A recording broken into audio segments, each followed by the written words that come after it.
Hello everyone! Welcome back to my channel. So today's video guys, this is during my vacation sa Pinas. So this is Holy Week time at naisipan namin ng kaming magkakapatid dahil nga Holy Week, walang trabaho. So naisipan namin na mag-adventure at may sinuggest sa akin yung pamangkin ko na mahilig sa adventure na pupuntahan namin yung isa sa mga pinakamagandang breathtaking na adventure mountain doon sa aming probinsya. Medyo may kalayuan lang siya. It takes 1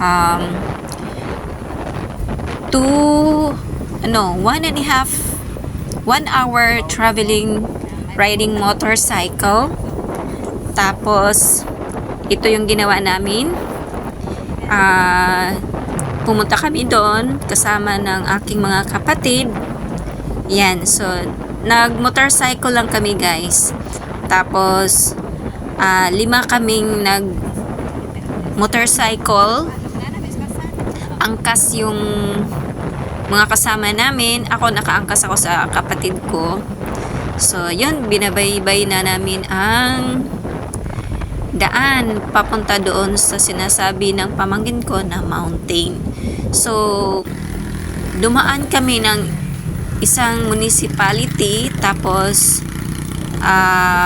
paakyat na sa bundok. Paakyat sa bundok. Pero, simentado yung daan niya guys. So, yan. Enjoy adventure. Mag-joyrides tayo papunta doon. Super nakaka-relax talaga guys. So, watching lang. Samahan nyo kami. So, yan. Super relax talaga ako dyan guys. At saka, ang saya-saya kasi paminsan-minsan lang tayo, paminsan-minsan lang kami magkakabanding ng magkakapatid. Tapos, kasi hindi kami magkakasama palagi. Yung isa kong kapatid, OFW from Singapore. Tapos, yung kapatid ko naman na isa is galing Manila. Umuwi lang siya para magbakasyon din kasi alam niya na umuwi ako. Tapos, yung mga kapatid kong isa naman, dalawa, dyan lang yan sa probinsya, malapit sa ninitirhan ng parents namin. So, yan, papasok na kami sa isang barangay. Entering barangay, na siya, Tubiginoo, part siya ng Kawayan, Biliran. Yan, so, paakyat na yan siya, guys. Good to know na ang daan dyan ay sementado. So, hindi kami nahihirapan sa aming transportation. Pero yung pag-akyat na talaga sa bundok, yun yung mahirap kasi talaga siya. Foot road lang talaga siya. So, habang binabaybay namin yung daan guys, papunta doon sa paanan ng bundok, ramdam ko na talaga dyan guys na sumasakit na yung puwet ko. Kasi nga, ang haba ng travel namin, tapos nakamotor lang, syempre hindi tayo sanay sa motor. So, nagre-reklamo na ako, sakit na ng puwet ko dyan. Pero sige pa rin, dahil di ba pag gusto, go. Walang reklamo, kasi gusto mo yan eh. So, dito dumadaan kami sa isang barangay, kung saan located yung mountain. Yan guys. So, ang haba pa niyang biyahe niyan guys. At ang layo pa. Dumadaan pa kami ng from Kawayan Municipality, dumaan pa kami ng 2 barangay. Pero yung na yan guys, yung daan na yan is paakyat yan sa bundok. Pero simentado na siya. Grabe, ang accessible na talaga siya para sa mga gustong mag-adventure doon. Hindi na siya mahihirapan. Yan, so enjoy lang tayo sa biyahe kahit masakit na ang puwet.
Uli.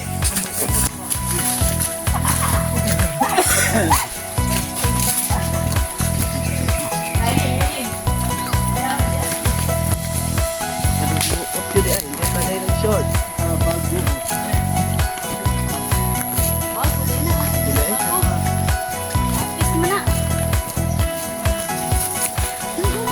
Bano mas ulit.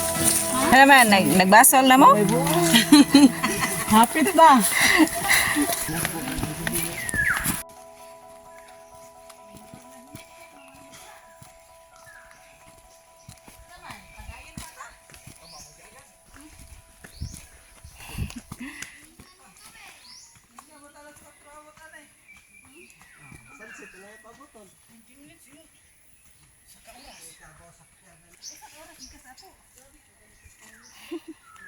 Pumunta nang kurang magbulo.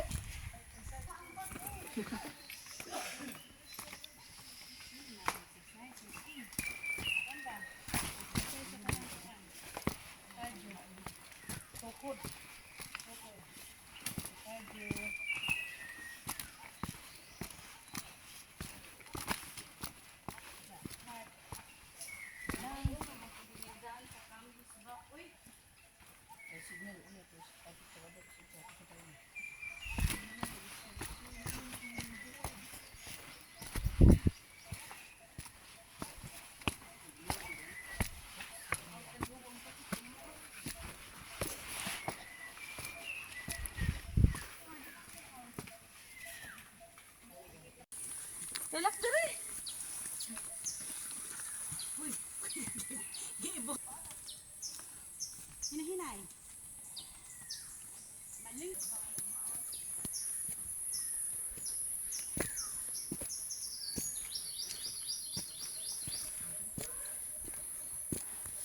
Uy, ang saging dai. Maling ko sa tan kay mga on.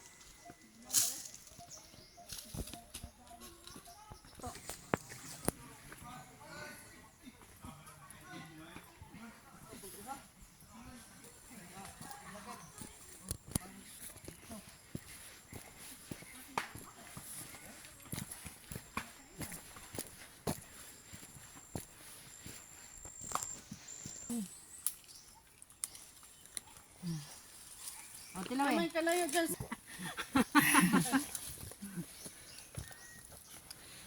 Station 3. Balik na punta.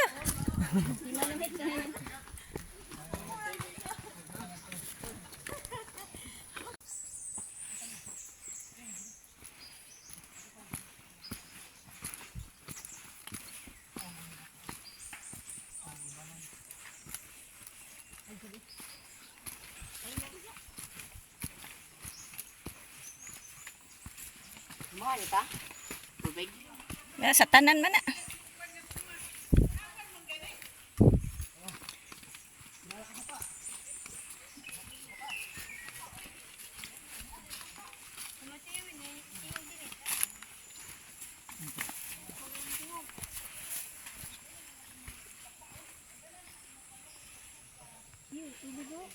Mana sudah umah? Kadang kalau blok. Masih lama gitu kan? Anak lagi.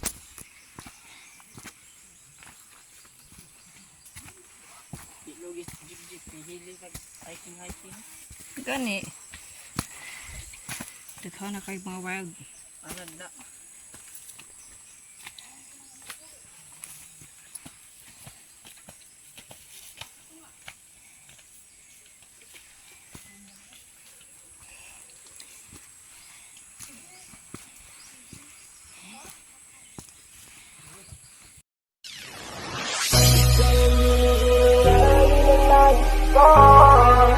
Marikit na dalangin ko, kang magbigay ng kulay sa aking mundo.